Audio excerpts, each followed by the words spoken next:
Hello friends, astrology a way to reality channel में एक बार फिर से आपका सबका स्वागत है। दोस्तों, आज हम बात करेंगे 3 बार देश के प्रधानमंत्री रहे। हालांकि ये 3 बार का जो टाइम था वो अलग अलग था। तो इस 3 बार देश के प्रधानमंत्री रहे अटल बिहारी वाजपेयी जी की कुंडली के बारे में आज हम बात करेंगे। शुरू में 1990 मतलब वो एक पीरियड था 1996-97। तो शुरू में केवल 13 दिन के लिए अटल बिहारी वाजपेयी जी को प्रधानमंत्री बनने का मौका मिलता है। बाद में 98 से 99 तक 13 महीने का एक पीरियड रहता है, उसमें वो टेम्पररी प्राइम मिनिस्टर होते हैं। और फिर बाद में 99 में जो इलेक्शन होता है उसमें बीजेपी अपने मतलब जो सहायक पार्टी है, जो मित्र पार्टी है, उनसे मिलकर एनडीए का गठन करती है और 5 साल के लिए 1999 से 2004 तक अटल जी प्राइम मिनिस्टर बनते हैं। तो 13 दिन, 13 महीने और 5 साल, ऐसे 3 टर्म में अटल बिहारी वाजपेयी देश के प्रधानमंत्री होते हैं। तो उनके कुंडली में ऐसे कौन से योग थे कि इतने उच्च पद पर वो गए, और उनके स्वभाव में ऐसी कौन सी विशेषताएं थी कि जिस प्रकार से उनको एक प्रकार से पोएट भी बना दिया, यानी कि कवि भी बना दिया था उनको। और साथ ही साथ वो सांसारिक जीवन से अलग रहे, उन्होंने शादी नहीं की, और उनका जो जीवनी थी, उनका जीवन था, वो पूरा देश के लिए समर्पित रहा। तो जानते हैं उनकी कुंडली के बारे में। तो ये है अटल बिहारी वाजपेयी जी की कुंडली। लगन में 7 नंबर है, यानी कि तुला राशि है, और तुला राशि में शनि उच्च का होकर लगन में ही बैठा हुआ है। तो देश के विदेश मंत्री भी रहे और प्रधानमंत्री रहे श्री अटल बिहारी वाजपेयी जी की जन्म कुंडली में चतुर्थेश और पंचमेश, यानी कि बुद्धि स्थानापति तथा भूमि स्थानापति, ऐसा शनि उच्च का होकर लगन में बैठा है। इसलिए वो लंबे समय से एक वरिष्ठ नेता और एक वक्ता भी थे। काफी अच्छे वक्ता थे अटल जी। उनका भाग्येश बुध व्यय होकर पराक्रम स्थान में बैठकर अपने भाग्य स्थान को पूर्ण दृष्टि से देख रहा है, इसलिए वह बड़े भाग्यशाली पुरुष है। यही नहीं, लगन से 12वां स्थान बाहरी देशों के संबंध का भी स्थान होता है। इसलिए उनके भाग्येश बुध ने 12वें स्थान का स्वामी होने के कारण उन्हें विदेश मंत्री पद पर आसीन कराया शुरू में। तो शुरू में जो सरकार थी, जनता पार्टी की सरकार थी, वो उस समय पे विदेश मंत्री पद का कार्यभार भी अटल जी ने संभाला था प्रधानमंत्री होने से पहले। और क्योंकि ये चीज हम देख सकते हैं कि बुध जो है ये व्यय स्थान का स्वामी होकर, यानी कि बाहरी स्थानों के जो संपर्क होते हैं वहां का स्वामी होकर वो पराक्रम भाव में स्थित है। तो अपने पराक्रम से, अपने बल से बाहरी स्थानों को जीतना, और साथ ही साथ वो भाग्य भाव का भी स्वामी है, तो अपने भाग्य भाव पे वो सप्तम दृष्टि भी डाल रहा है। तो अपने भाग्य को अपने पराक्रम से निखारेगा, और साथ ही साथ देश के जो बाहरी स्थान होंगे वहां से भी अच्छे संपर्क वो प्रस्थापित करेगा। तो इस प्रकार से वो विदेश मंत्री शुरू में बनते हैं, और फिर बाद में जाके वो पीएम पद का भी पद संभाल लेते हैं। लेकिन विदेश मंत्री बनने के लिए जो योग चाहिए थे वो बुध ने यहाँ पे उनको दे दिए थे। साथ ही साथ वाजपेयी जी की जन्म कुंडली में लाभेश सूर्य तीसरे स्थान पर जाके बैठा हुआ है।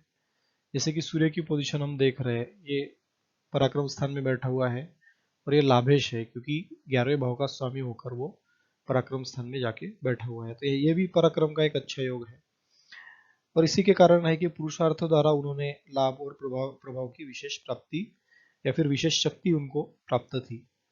पराक्रमेश गुरु शत्रु स्थानापति होकर पराक्रम स्थान में स्वक्षेत्री है, तथा जन्म कुंडली में भाग्य एवं लाभ स्थान को सप्तम दृष्टि से देख रहा है।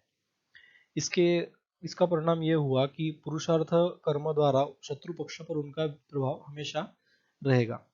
भाग्य तथा लाभ की सफलता प्रचुर रहेगी।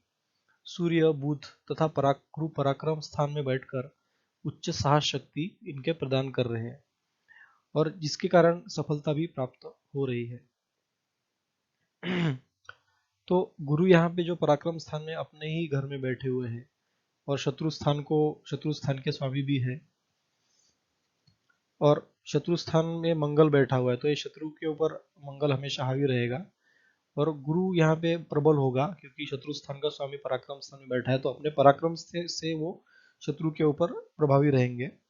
और फिर अपने भाग्य भाव को गुरु देख रहा है, और साथ ही साथ सप्तम स्थान को देख रहा है और यहाँ पे 11वें स्थान को भी देख रहा है। तो एक प्रकार से आय के स्रोत भी इनके लिए अच्छे बनेंगे, भाग्य अच्छा रहेगा। तो ओवरऑल ये गुरु, सूर्य और बुध का जो पराक्रम स्थान में एक प्रकार से युति है तीन ग्रहों की, वो काफी राजयोग कारक और काफी अच्छी युति पराक्रम स्थान में उनके दिख रही है। इसके अलावा जन्म कुंडली में सप्तमेश धनेश मंगल छठे स्थान पर जाके बैठा हुआ है, इसलिए धन, स्त्री और गृहस्थ के क्षेत्र में उनको कुछ परेशानियां पैदा होती रही। किंतु छठे स्थान पर क्रूर मंगल के होने से शत्रु पर प्रभाव कायम उन्होंने रखा। वाजपेयी जी के चौथे स्थान में केतु है, इसलिए उनके सुख शांति में हमेशा बाधा रही। राजेश चंद्रमा नीच का होकर धन स्थान में, राहु राज्य में स्थान में बैठा हुआ है, इसलिए उनके गुजरे हुए जीवन में संघर्ष और टकराव चलता रहा। उनका लग्नेश और अष्टमेश शुक्र धन स्थान में है और अपने अष्टम स्थान को पूर्ण दृष्टि से वो देख रहा है, इसलिए उनकी आयु बलवान थी। जीवन की दिनचर्या थोड़ी सी विचित्र प्रकार की उनकी रही। तो जैसे कि हम देख रहे हैं कि उनका जन्म मतलब 2008 में उनकी डेथ हुई थी और काफी अच्छा जो उनका आयु का एक प्रकार से दौर था वो काफी अच्छे एज तक उनका चला। और इसका जो मेन कारण है वो चंद्र और शुक्र की यहाँ पे युति होकर अष्टम स्थान को देख रहे हैं सप्तम दृष्टि से। तो ये सौम्य दृष्टि रही, इसलिए उनकी मृत्यु भी धीरे धीरे हुई और एक प्रकार से कोई बड़ी तकलीफ न होकर अपने एज से ही, मतलब एज बढ़ने की वजह से ही उनकी एक प्रकार से यहाँ पे मृत्यु होती हुई दिखी। तो मृत्यु काफी ऐसे सौम्य तरीके से, कुछ ज्यादा बड़ी तकलीफ, ज्यादा बड़ी बीमारी ऐसा नहीं होगी, इस प्रकार से इनकी मृत्यु हुई थी। तो इस प्रकार से हम अध्ययन करके देख सकते हैं। हालांकि केतु और राहु जब चतुर्थ स्थान और दशम स्थान में एक दूसरे के सामने बैठते हैं तो वो संघर्ष खड़े कर देते हैं, माता पिता के जीवन में संघर्ष ला देते हैं, सुखों में कमी करा देते हैं। तो उनके जीवनी में जब वो प्रधानमंत्री थे तो कारगिल जैसा बड़ा वॉर होता है या फिर न्यूक्लियर टेस्ट उन्होंने की। तो एक प्रकार से दृढ़ निश्चयी पुरुष की कुंडली है, क्योंकि लगन में शनि उच्च के होकर भी बैठे हुए हैं, लेकिन राहु के और केतु की वजह से संघर्ष उनके करियर में भी होता रहा। तो 5 साल के कार्यकालों में काफी मतलब शत्रु भी उनके ऊपर काफी हावी थे और अलग अलग प्रकार के चैलेंजेस जो थे, समस्याएं थी, वो भी उठ खड़ी हुई थी। तो ये थी जानकारी अटल बिहारी वाजपेयी जी की कुंडली के बारे में। कुछ सवाल हो तो डेफिनेटली इसके बारे में आप हमें पूछ सकते हैं। और शुक्र की स्थिति जो हम यहाँ पे देख रहे हैं द्वितीय स्थान में, वो कहीं ना कहीं इनको एक प्रकार से कवि होने की छवि भी प्रदान करते हैं, क्योंकि ये तो एक तो लगन का स्वामी भी है और वो वाणी के स्थान में जाके बैठा हुआ है। तो ये अच्छे वक्ता रहेंगे और अच्छी कविताएं भी ये करेंगे। तो ये शुक्र ने इस प्रकार से उनको वाक चातुर्य और कवि की जो इनको ये थी पदवी, वो उस शुक्र ने दी। और साथ ही साथ चंद्र सौम्य ग्रह यहाँ पे होने की वजह से उसको बल मिला।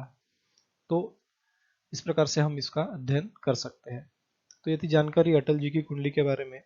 हमारे वीडियोस को सब्सक्राइब करना, वीडियोस को देखना ना भूले, शेयर करना ना भूले और हमारे चैनल को सब्सक्राइब करना ना भूलिए। Thank you very much.